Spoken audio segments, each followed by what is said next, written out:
रवीश कुमार।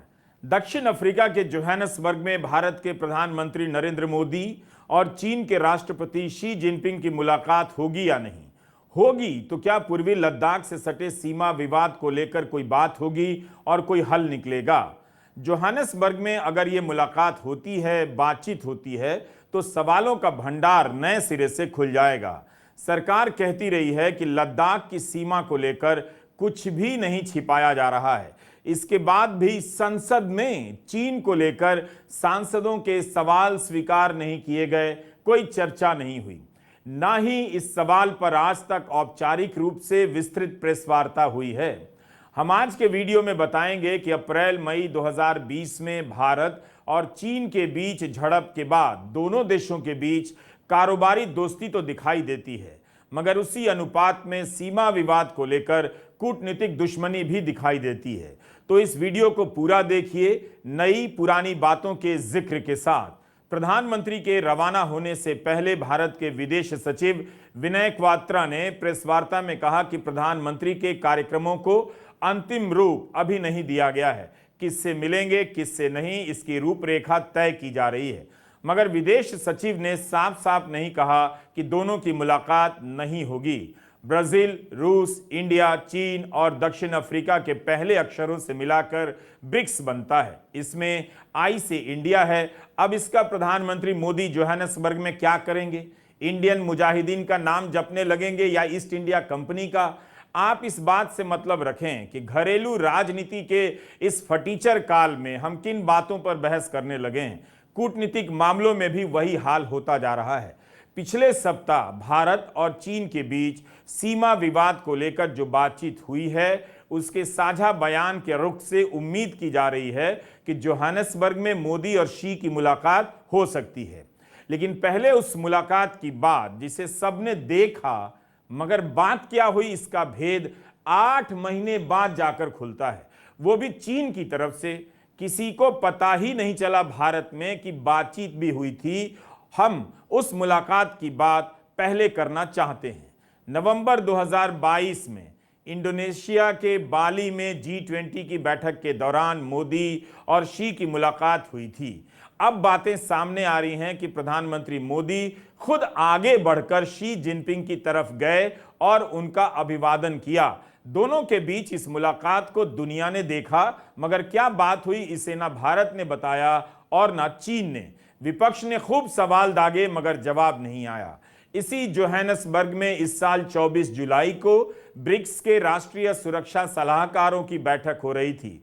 इस दौरान भारत के राष्ट्रीय सुरक्षा सलाहकार अजित डोभाल और चीन के राष्ट्रीय सुरक्षा सलाहकार वांग यी की मुलाकात हुई। डोभाल का बयान अखबारों में छपा कि लद्दाख में चल रहे तनाव से रणनीतिक भरोसा खत्म हो गया है। इसी मुलाकात के बारे में जानकारी देते हुए 25 जुलाई को चीन के विदेश मंत्रालय ने अपने बयान में एक लाइन यह जोड़ दी कि भारत और चीन के बीच संबंधों में स्थायित्व लाने के लिए दोनों नेताओं के बीच महत्वपूर्ण सहमति बनी है। इसके बाद सब इधर उधर देखने लगे कि यह महत्वपूर्ण बातचीत कब हो गई और कब सहमति हो गई। तो इसके 2 दिनों के बाद भारत के विदेश मंत्रालय को भी स्वीकार करना पड़ गया कि हां, दोनों के बीच बातचीत हुई थी। 8 महीने के बाद यह भेद खुला, और वो भी चीन की तरफ से। चीन एक तानाशाही देश है, भारत एक लोकतांत्रिक देश है। कायदे से लोकतांत्रिक देश की सरकार को ही बताना चाहिए था। इसके प्रेस को पता होना चाहिए था कि नरेंद्र मोदी और शी जिनपिंग के बीच बातचीत हुई है और महत्वपूर्ण सहमति बनी है। आप जानते हैं कि 2014 के बाद से गोदी मीडिया ग्लोबल बन गया है और मोदी के ग्लोबल लीडर बन जाने की कहानियां दिन रात गढ़ता रहता है। लेकिन उस गोदी मीडिया को भी पता नहीं चला, तब भी पता नहीं चला जब 2020 में, आपको याद दिलाना चाहता हूं, पूर्वी लद्दाख में भारत और चीन के सैनिकों के बीच झड़प हो गई। कई दिनों तक गोदी मीडिया चुप रहा। अजय शुक्ला और सुशांत सिंह जैसे पत्रकार शोर मचाते रहे कि इस पर बात क्यों नहीं हो रही है, खबर क्यों नहीं छप रही है। लेकिन गोदी मीडिया ने इस तरह से बर्ताव किया जैसे पता ही ना हो, कुछ ना हुआ हो। कई दिन गुजर गए खबर लिखने और देश को बताने में, गोदी मीडिया के हाथ पांव कांप रहे थे। इससे शर्म की बात क्या हो सकती है कि एक तानाशाही व्यवस्था वाला देश, लोकतांत्रिक व्यवस्था वाले देश और उसके प्रेस को अपनी तरफ से सूचनाएं देकर चौंका देता है। भारत ने इस बातचीत को क्यों गुप्त रखा? अगर कोई रणनीतिक कारण रहा होगा तो इसका असर भारत चीन सीमा के पूर्वी सेक्टर यानी वास्तविक नियंत्रण रेखा के विवाद पर दिखना चाहिए था, मगर उस मामले में तो कुछ भी प्रगति नहीं हुई है सिवाय बातचीत के चलते रहने के। जाहिर है विपक्ष ने हंगामा शुरू कर दिया कि दोनों के बीच बातचीत हुई है तो देश को अंधेरे में क्यों रखा गया। इस बार बातचीत होने के आसार हैं, क्योंकि जब G20 की बैठक में बात हो सकती है तो ब्रिक्स की बैठक की साइडलाइन में बातचीत क्यों नहीं हो सकती।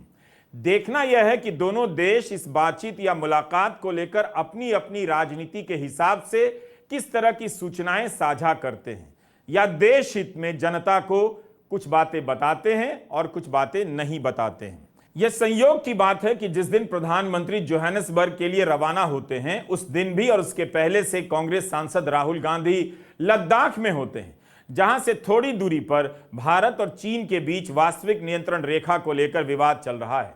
राजीव गांधी की जयंती के मौके पर इस बार राहुल दिल्ली में नहीं थे, पैनगोंग लेक देखने पहुंचे। यहां से बाइक की सवारी करते हुए राहुल गांधी का वीडियो आया नहीं कि कहा जाने लगा कि मोदी जी की बनाई सड़क पर सवारी कर रहे हैं, तो कई लोगों ने ट्विटर पर अपने कई पुराने वीडियो डाल दिए कि यह सड़क हमेशा से अच्छी रही है। इसे बॉर्डर रोड ऑर्गेनाइजेशन BRO ने बनाया है और वही इसका रखरखाव करती है। इसके अलावा राहुल गांधी लद्दाख में कई लोगों से मिल रहे हैं। उन्होंने यहां कहा है कि लोगों से बातचीत के दौरान सभी ये मानते हैं कि चीन हमारी सीमा में घुस आया है, जबकि PM ने कहा है कि 1 इंच जमीन नहीं गई है। वो सच नहीं है, यहां किसी से भी पूछ लें। राहुल गांधी पहले दिन से चीन के साम्राज्यवादी विस्तार को लेकर आक्रामक रहे हैं, फिर भी बीजेपी उनके सवालों का सीधा जवाब नहीं देती कि अप्रैल-मई 2020 में जब पूर्वी सेक्टर में चीन घुस आया तब प्रधानमंत्री ने चीन का नाम क्यों नहीं लिया, क्यों कहा कि हमारी सीमा में कोई नहीं घुसा है, चीन को क्लीन चिट क्यों दिया। राहुल गांधी प्रधानमंत्री की इस बात को झूठ मानते रहे हैं और हमेशा चुनौती देते रहे हैं, भारत जोड़ो यात्रा के दौरान उठाते रहे हैं। इसका सीधा जवाब न देकर बीजेपी राहुल गांधी पर उल्टा आरोप लगाती है कि चीन से उनकी दोस्ती है। सोचने वाली बात यह है कि अगर राहुल की चीन से दोस्ती होती तो भारत की सीमा में उसके घुस आने को लेकर राहुल गांधी बार बार सवाल क्यों करते। फिर प्रधानमंत्री नरेंद्र मोदी इस मुद्दे पर बोलते नहीं, चीन को क्लीन चिट दे देते हैं कि हमारी सीमा में कोई नहीं घुसा। इस पर बीजेपी के नेता क्या जवाब देंगे? चीन का दोस्त कौन है? The Prime Minister of India is almost, frankly, the only person in the country who's under the impression that the Chinese have not taken any land from India. I recently met some ex-army people, and even the Ladakhis have clearly said, delegation from Ladakh clearly said that 2,000 square kilometers of Indian territory have been taken over by the Chinese. They also said that many of these patrolling points that used to be in Indian territory are now firmly in Chinese hands. I keep repeating that the approach the government is following by completely denying that the Chinese have taken our land is a extremely dangerous approach and is going to give them confidence to do even more aggressive things. I think the way to deal with the Chinese is to deal with them firmly and to be very clear that they are sitting on our land and it is not something we're going to tolerate. इस सीमा विवाद का असर भारत और चीन के कारोबारी रिश्ते पर ना के बराबर दिखता है। जिस तरह से अमेरिका और अमेरिका के राष्ट्रपति चीन के खिलाफ कई तरह के व्यापारिक प्रतिबंध लगाते हैं और धमकियां देते हैं, अखबारों में हेडलाइन छपती है, ऐलान करते हैं, भारत आमतौर पर चीन को लेकर चुप रहता है। जरूर पूर्वी लद्दाख की घटना के बाद चीन के दर्जनों मोबाइल ऐप बंद कर दिए गए, कितना बड़ा काम हुआ, और चीन की कुछ मोबाइल कंपनियों के खिलाफ टैक्स चोरी की फाइलें खोल दी गई। लेकिन अब इन सब के बीच चीन से आयात भी बढ़ता रहा। चीन और भारत के बीच का कारोबार 117 अरब डॉलर पर पहुंच गया है। लेकिन भारत चीन से ज्यादा आयात करता है, 87%। कारोबारी रिश्ते में चीन भारत पर हावी है, व्यापार असंतुलन इसे कहते हैं। कुछ सप्ताह पहले जब प्रेस ने भारत के इलेक्ट्रॉनिक मंत्री राजीव चंद्रशेखर से इस बारे में पूछा तो उन्होंने जोर देकर कहा कि हम चीन से व्यापार को लेकर ओपन हैं, हमें कोई दिक्कत नहीं। अब गौर कीजिए विदेश मंत्री एस जयशंकर के एक पुराने बयान पर। प्यार किया तो डरना क्या, और जो डर गया सो मर गया। ले यो ले इलाज, यो के है? यो है पक्का इलाज। गोल गोल ना घुमावे, सीधा सीधा बता। तेरे मम्मी पापा रात ने रोटी खावे हैं, हाँ दूध भी पीवे हैं, हाँ। 3-3 गोली दूध में मिला के दे दिए। पर ये गोली है क्या की? नींद की गोली है। तू पागल हो गया है कि मैं अपने स्वार खातर अपने घर वाले ने कोई गोली गाली ना दूं? तू ड्राइव होता है, कुछ ना होता। मेरी माँ 3 साल तक खाने लग रही है गोली, डॉक्टर बता रखी उससे। जैसा कुछ होता तो वह तो मर लेती थी। ले दूध थोड़ा फालतू मीठा कर लिए, नींद बढ़िया होगी। और आप 21 फरवरी 2023 को एएनआई की स्मिता प्रकाश से विदेश मंत्री एस जयशंकर ने कह दिया कि चीन बड़ी अर्थव्यवस्था है, मुझे क्या करना चाहिए? एक छोटी अर्थव्यवस्था के रूप में क्या मैं बड़ी अर्थव्यवस्था से युद्ध मोल ले लूं? यह प्रतिक्रिया या जवाब का सवाल नहीं है, यह तो कॉमन सेंस का सवाल है। विदेश मंत्री का कॉमन सेंस, अगर राहुल गांधी का कॉमन सेंस होता तो आज आईटी सेल से लेकर गोदी मीडिया के एंकर तक सड़क पर प्रदर्शन कर रहे होते कि राहुल गांधी चीन से डर गए, चीन को बड़ी अर्थव्यवस्था और भारत को उसके सामने छोटी अर्थव्यवस्था कहकर भारत का अपमान कर रहे हैं। मगर यह बात एस जयशंकर ने कही ऑन रिकॉर्ड। राष्ट्रवाद की दिन रात बात करने और इसके नाम पर कमजोर विपक्ष को धमकाने वाले लोग एस जयशंकर की इस बात पर चुप्पी साध गए। अब जब भारत के विदेश मंत्री ही कह रहे हैं कि चीन के सामने भारत छोटी अर्थव्यवस्था है, प्रधानमंत्री सीमा में घुस आने पर चीन का नाम नहीं ले रहे हैं, तो क्या कहा जा सकता है? गोदी मीडिया देखने वाली भारत की जनता एंटी मुस्लिम कवरेज देखने में लीन है, मगन है। ऐसा करने से उसे हिंदू सुख का एहसास होता है। सरल हिंदी में इसका मतलब यह हुआ कि हिंदू सुख में डूबी जनता की रीढ़ टूट चुकी है, वह भी इन बातों पर तवज्जो नहीं देती। यही कारण है कि समय समय पर कांग्रेस मोदी सरकार को चीन को लेकर घेरती रहती है, मगर सरकार की तरफ से जवाब नहीं मिलता है। सरकार को अब यह लगने लगा है कि जनता उसे हर हाल में वोट देगी, जवाब दे या ना दे। इसलिए वो सवालों के जवाब नहीं देती, बल्कि ताल ठोक कर कहने लगी है कि 2024 में मोदी सरकार ही वापस आएगी। बात लाल आंख की थी। हमने कल देखा कैसे लाल कालीन बिछाए गए। चीन के जो विदेश मंत्री हैं उनके स्वागत में आप झूला झूलते, हमें कोई दिक्कत नहीं, मेहमान है आप झूलिए। लेकिन आज आप एलएसी पर वार्ता चीन से कर रहे हैं। देश की संसद में आप ये चर्चा करना पसंद नहीं करते। 17 राउंड वार्ता आपकी चीन से मिलिट्री स्तर की हो चुकी है। नतीजा क्या निकला आप देश को नहीं बताना चाहते। और जब आप कहते हैं कोई घुसा ही नहीं, तो ये बातचीत एलएसी के किस मुद्दे पर चल रही है? या तो आपने तब झूठ बोला था, माफी मांगिए, या आप कुछ अब छुपा रहे हो, बताइए। दोनों में से एक चीज हो सकती है। ऐसा तो हो नहीं सकता कि जब कोई घुसा ही नहीं तो आप यूं ही बातचीत करने चले गए मिलिट्री लेवल। कोई मजाक तो होता नहीं है। कांग्रेस प्रवक्ता पवन खेड़ा का यह बयान तब का है जब भारत और चीन की सेना के बीच 17 दौर की बातचीत हो चुकी थी। अब तो 19 दौर की बातचीत हो गई है, फिर भी कोई ठोस समाधान नहीं। जून 2020 में चीन और भारतीय सैनिकों के बीच झड़प हो गई। इसमें 20 भारतीय सैनिक शहीद हो गए और 5 चीनी सैनिक मारे गए। बाद में यह भी खबर आई कि 40 चीनी सैनिक मारे गए हैं, मगर चीन ने इसकी पुष्टि नहीं की। चीन से उम्मीद ही क्यों करें? वरिष्ठ पत्रकार सुशांत सिंह ने फॉरेन पॉलिसी पत्रिका में इस विषय पर एक लेख लिखा है। ब्रिक्स और शंघाई कॉरपोरेशन ऑर्गेनाइजेशन में भारत और चीन के बीच खूब कूटनीतिक गतिविधियां होती रहती हैं, मगर चीन सीमा विवाद के मसले पर 1 इंच रियायत देने के लिए तैयार नहीं है। इसके बाद भी चीन ने पिछले अक्टूबर से नई दिल्ली के लिए अपना राजदूत नियुक्त नहीं किया है। लंबे समय से ऐसा कभी नहीं देखा गया। हमने सुशांत सिंह से इस बारे में बात की। अब भारत और चीन के जो आर्थिक संबंध हैं वो अभी भी काफ़ी मजबूत हैं।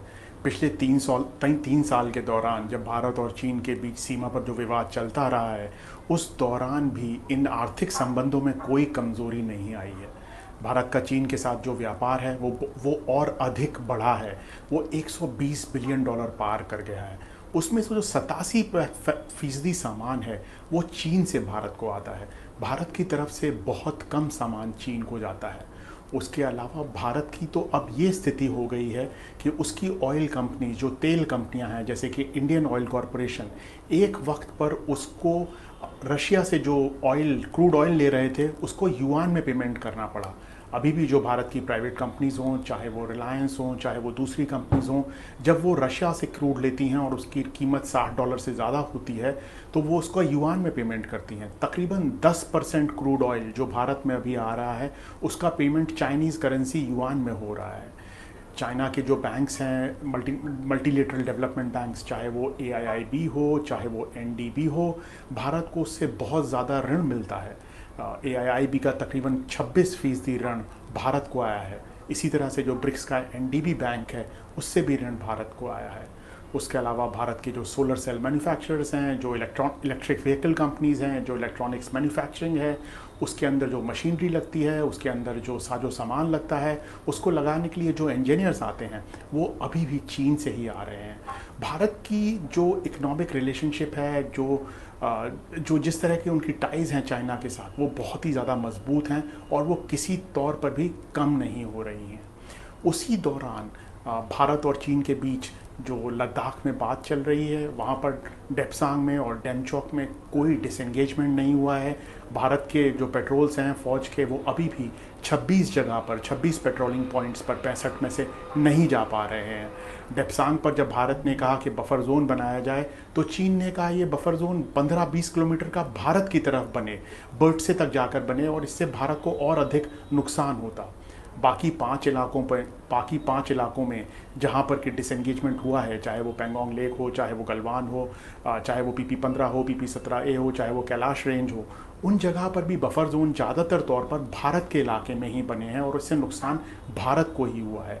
यहाँ पर चीन ने अभी तक कोई कंसेशन नहीं दिया है। पिछले हफ्ते के दौरान 5 दिन तक भारत के सैन्य कमांडरों के बीच में, चीन के सैन्य कमांडरों के बीच में बातचीत हुई है, पर उससे समस्या का कोई समाधान नहीं निकला है।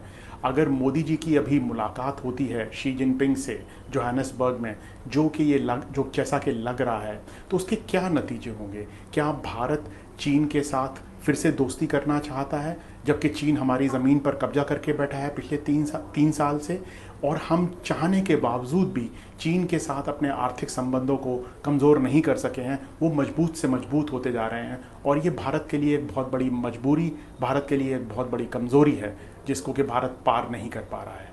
ये हाल है। भारत और चीन की सेना के कमांडरों के बीच 19 दौर की बातचीत हो चुकी है।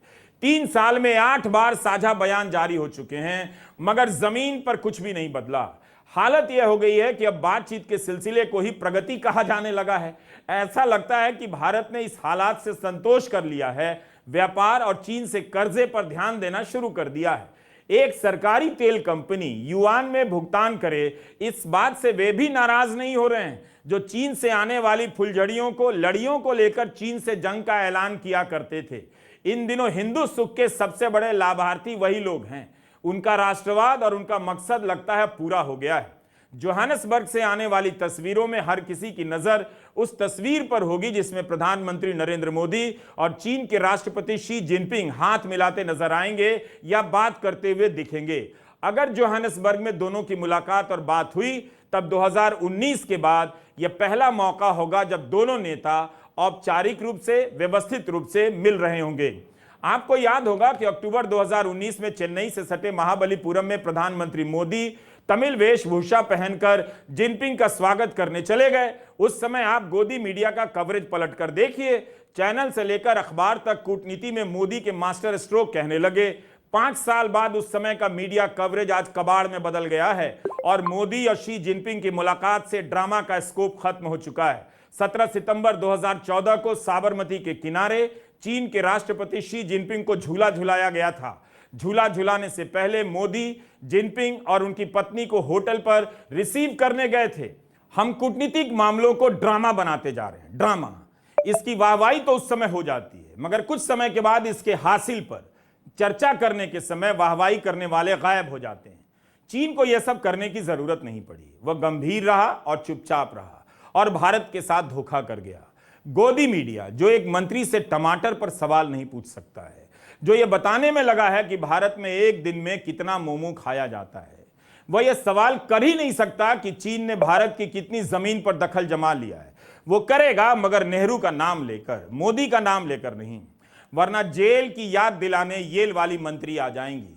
संसद में भी चीन को लेकर सवाल करने नहीं दिया जाता है। कांग्रेस सांसद मनीष तिवारी ने 20 दिसंबर 2021 को लोकसभा के स्पीकर ओम बिरला और राज्यसभा के सभापति वेंकैया नायडू, तत्कालीन सभापति वेंकैया नायडू को ट्विटर पर टैग करते हुए 17 सवालों की फोटो डाली थी और अंग्रेजी में लिखा कि राष्ट्रीय सुरक्षा के अस्पष्ट आधार पर लोकसभा सचिवालय द्वारा चीन भारत सीमा स्थिति पर 17 प्रश्नों को अस्वीकार कर दिया गया। ऐसे और भी कई हैं। अप्रैल 2020 से चीन पर एक भी ठोस चर्चा नहीं हुई है। क्या हम एक लोकतंत्र हैं भी? जोहान्सबर्ग से भारत के लिए क्या खबर आती है?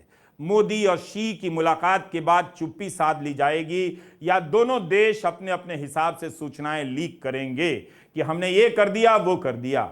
आप गोदी मीडिया के कवरेज में देखिएगा कि इस बार ग्लोबल लीडर बन जाने के दावों को ऐसे सवालों से चुनौती देता है या चांद के बहाने खुद को छिपा लेता है।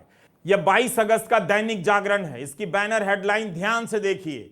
लिखा है कि भारत ने पाकिस्तान पर फिर की सर्जिकल स्ट्राइक। इस हेडलाइन से लगेगा कि सीमा पर स्ट्राइक हुई है, मगर सेना ने इस खबर का खंडन कर दिया है और कहा है कि कोई सर्जिकल स्ट्राइक नहीं हुई है।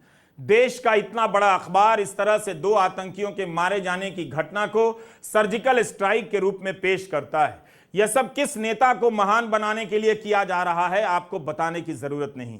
जागरण की वेबसाइट पर 2 खबरें हैं। उसकी हेडलाइन में सर्जिकल स्ट्राइक नहीं है।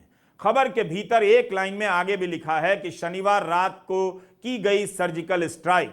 खबर के नीचे एक डिस्क्लेमर भी डाला गया है कि भारतीय सेना ने सीमा पार बड़ी कार्रवाई की है। यह पुष्टि सेना के सूत्रों के हवाले से भी की जा रही है।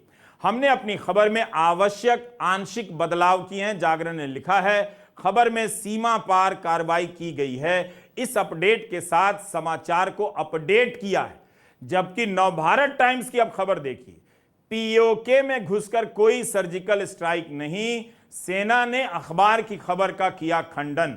नवभारत टाइम्स ने लिखा है कि डिफेंस पीआरओ जम्मू ने आज एक बयान जारी कर कहा कि सर्जिकल स्ट्राइक को लेकर एक न्यूज प्रकाशित की गई है। मैं आपको बताना चाहता हूं कि ऐसा कोई भी ऑपरेशन राजौरी पुंछ में नहीं किया गया है। कल घुसपैठ की कोशिश नाकाम की गई थी। पीआईबी ने भी अपने फैक्ट चेक में इसे फर्जी बताया है। दैनिक जागरण की यह खबर फर्जी है और यह पहली खबर है। यह इस अखबार की हालत है। तो यह सब हो रहा है आपके देश में।